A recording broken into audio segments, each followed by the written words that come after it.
Hello Grand Archive players, let's answer a rules question. You control a rippleback terrapin and a giant tortoise. You activate Ocean's Blessing. Which of these allies can it be linked to? First, let's talk about links. Links are an object type that become linked to another object of a specified type, usually having some kind of continuous effect on that object. Objects can be linked to any number of other objects, but the link will break if the connection becomes invalid. This usually happens when either of the sides of the link leave the field, or if the linked object becomes a type that's not the one specified by the link. The link object becomes sacrificed as a state-based check if the link breaks, and it is no longer legally linked to something with the appropriate property.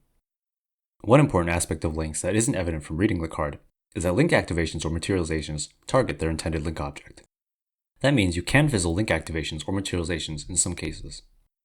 And, returning to our previous example, you may observe that Ocean's Blessing is a spell, and Rippleback Terrapin has Spell Shroud. This means that Ocean's Blessing cannot target Rippleback Terrapin and can only target Giant Tortoise. Note that, unless otherwise specified, links aren't limited to going on objects you control. If another player controlled a valid ally target, Ocean's Blessing could target that ally. Note that even if the link is linked to someone else's object, you still control that link. Also note that gaining Spell Shroud after the link is established will not break the link.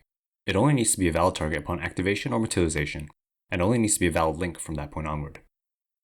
In this case, the link will persist as long as the linked object is an ally on the field. Spell Shroud won't have any effect since there is no targeting going on. Here's another thing you might not have known about links.